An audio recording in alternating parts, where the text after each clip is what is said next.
தமிழ் தாய் வாழ்த்தை அற்புதமாக பாடிய அந்த சகோதரிகளுக்கும் என்னுடைய வணக்கத்தை சொல்லி,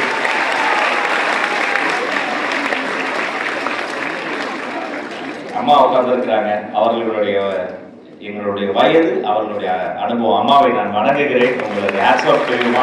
தேங்க்யூ ஸோ மச். நீங்க வந்தது. எத்தனை பேருக்கு நீல நிறம் பிடிக்கும்? Blue colour. பெரும்பான்மையான பெண்களுக்கு பிடித்த நிறம் நீல நிறம். தமிழ்தாய் வாழ்த்து பாடும்போது ஒவ்வொரு நிகழ்ச்சிக்கும் தமிழ்தாய் வாழ்த்து பாடி தான் தொடங்குவோம். யாரு என்ன தடை போட்டாலும் நானும் சரி, மாண்புமிகு தமிழ்நாடு முதல்வர் சி ஜோசப் விஜய் தமிழ்தாய் வாழ்த்து பாடி தான் தொடங்குவோம்.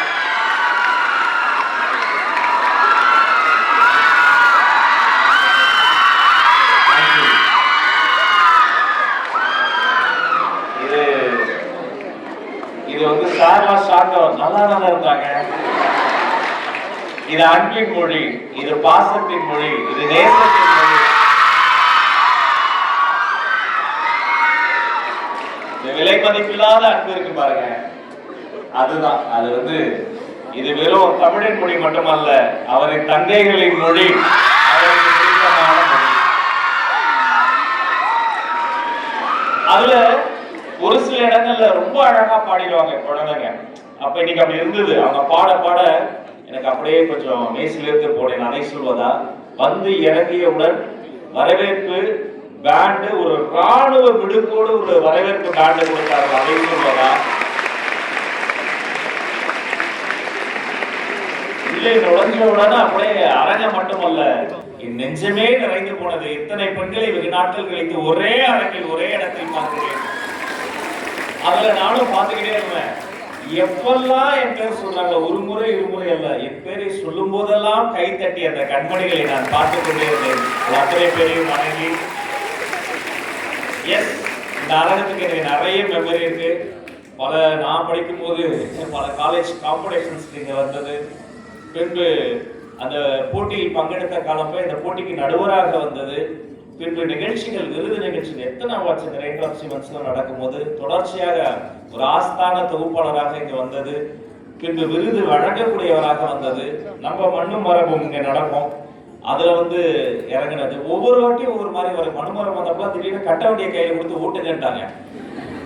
நான் காரை குத்துமதிப்பா தான் ஓட்டுவேன். மாதிரி நல்ல நிகழ்வுகள். ஒரே வார்த்தையில் சொல்வதென்றால், இது எத்திராஜ் கல்லூரி மட்டுமல்ல, என்னுடைய இதயத்தில் இருக்கக்கூடிய ஒரு அற்புதமான ஒரு கல்லூரிக்கு மகளிர் தினத்திற்கு ஹாஸ்டல் டேஸ் வரைக்கும் நான் வந்திருக்கிறேன். அதுல இன்னைக்கு அவங்க பாடும்போது உண்மையிலே எனக்கு கண்கள் கலங்கினது, உடம்பு சிலிர்த்து போச்சு. அதுல வந்து ஒரு 2 லைன் ரொம்ப அழகான லைன். அதை நம்ம வந்து புரிஞ்சுக்கிறோம். நீங்களும் அதை புரிஞ்சு பாடுங்க, இன்னும் ரொம்ப நல்லா இருக்கும். இந்த பூமி பந்து இருக்கு பாருங்க, பூமி நம்ம தமிழ்நாடுல ஒட்டுமொத்த பூமியுமே நீங்க இமேஜின் பண்ணி பாருங்க. எக்கனாமிக் ஸ்டூடெண்ட்ஸ் எவ்வளவு பெருசு.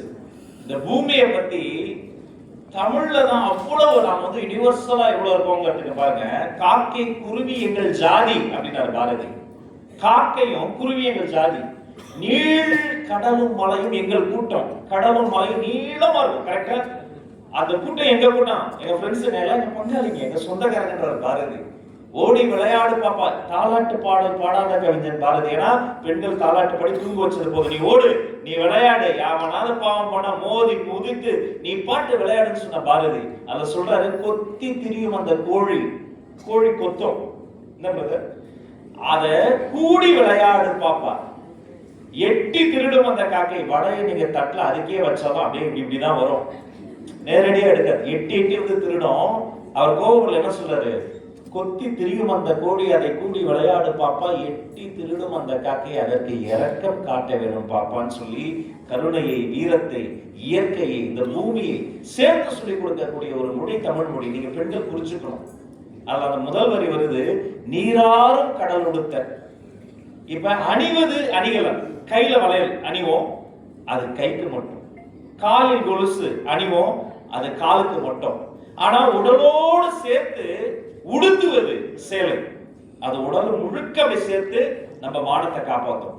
உடலோடு அணிவது தாமணி, அது உடல் முழுக்க அப்படி சுத்தி வந்து நம்மளை காப்பாற்றும். அப்படி இந்த பூமி தாயிற்கு பாருங்க, எவல்யூஷன்ல இந்த பூமின்றது அது உடுத்தி இருப்பது என்ன தெரியுமா? கடலை ஆடையாக உடுத்திருக்கு. நீராறும் கடல் உடுத்த நிலமடதைன்றது. இந்த பூமியில லேண்ட் நடுவுல இருக்கும், சுத்தி கடல் இருக்கும். கரெக்டா? அந்த நீராறும் கடல் உடுத்த நிலமடதைன்றாரு. எத்தனை அழகான அந்த நீல நிறம். நம்ம மாதவன் சாரும் ஷாலினி நாமும் நடித்த படம் அலைப்பாய்தையில ஒரு பாடல் வருமே, பச்சை நிறம். அதுல வரும் அலையில்லாத ஆழியின் வண்ணம். அலையில்லாத கடல் பாருங்க, அது ப்ளூவா இருக்கும், டீப்பா இருக்கும்.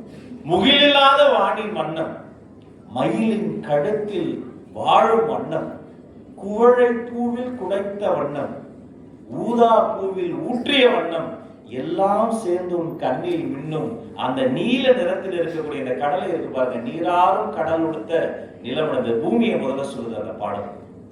நிலத்தை மடதைன்றாரு. அதுலயும் சிறப்பு.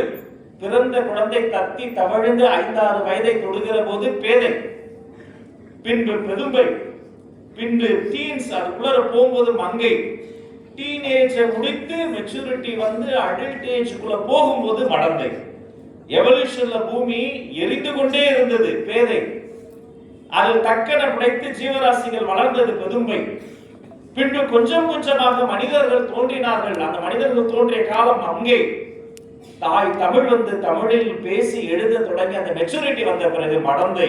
நீராறும் கடல் உடுத்த நில மடந்தை. இந்த பூமி எவல்யூஷன்ல பல ஸ்டேஜஸ் தாண்ட போகுது, சயின்ஸ் பேசுது. இப்படிப்பட்ட இந்த பூமி தாயை, ஒட்டுமொத்த பூமி இமேஜின் பண்ணுங்க. இதுக்கு ஒரு முகம் இருக்கான், அது அழகான முகமா, அந்த எழில் ஒழுகு முகம், அந்த சீராரும் வதனம். என்ன வதனம்னா ஃபேஸ். ஃபேஸ்புக் நீங்க தமிழ் எழுதும்போது வதன நூல் அப்படின்னு எழுதுவாங்க. அப்படிப்பட்ட இந்த பூமிக்கு வந்து ஒரு அழகான ஃபேஸ் இருக்கு. அந்த அழகான ஃபேஸ் வந்து இந்தியா, பாரத திருநாடு தான் ஒட்டுமொத்த உலகத்துக்கு அந்த அழகான முகம். சீராரும் மதனம் திகழ் பரத கண்டம் இது. தெக்கணமோ, நம்முடைய டெக்கன் இந்த பக்கம் வாங்க, தென்னிந்தியா, அது சிறந்து இருக்கக்கூடிய இந்த திராவிட நாடு எப்படி இருக்குன்னா, தக்க சிறு பிறை முதலும், சின்ன பிறை, முழு பிறை அல்ல, 3ஆம் பிறை. முழு நிலவு ஒரு அழகு சார்ந்த பூர்வ சந்திரன். அது அந்த சின்ன பிறை இருக்கு பாருங்க, இஸ்லாமிய தோழர்களுக்கு தெரியும். அழகான சின்ன பிறை இருக்கும், அது ஒரு அழகு. இப்படி வளைந்து அழகா அப்படி ஜொலிக்கும்.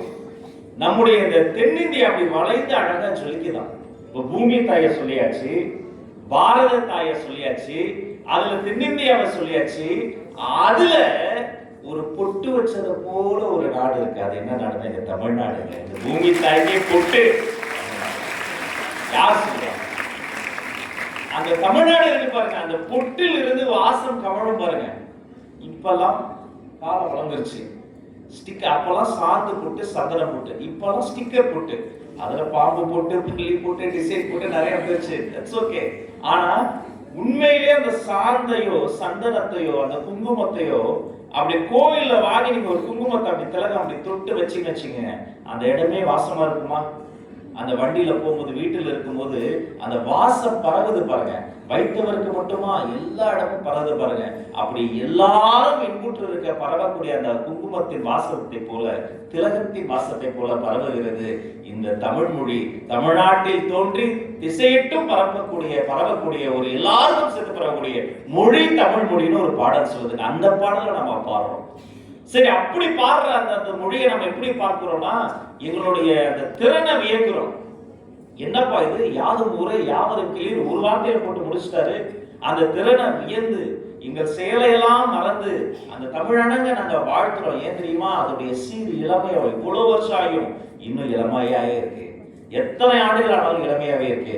இப்படி பூமியை வணங்கி, பாரதத்தை வணங்கி, தமிழ்நாட்டை வணங்கி, அதில் தமிழை வணங்கி, எல்லோருக்குமான ஒரு பாடல், எல்லோரையும் வாழ வைக்கிற ஒரு பாடல், எல்லோரையும் வாழ்த்தக்கூடிய பாடல்னா அதுதான் தமிழ்தாய் வாழ்த்து பாடல். அதை பாடி அந்த குழந்தைகளுக்கு மீண்டும் ஒரு அரங்கம் நிறைந்த கைத்தட்டலை கொடுத்து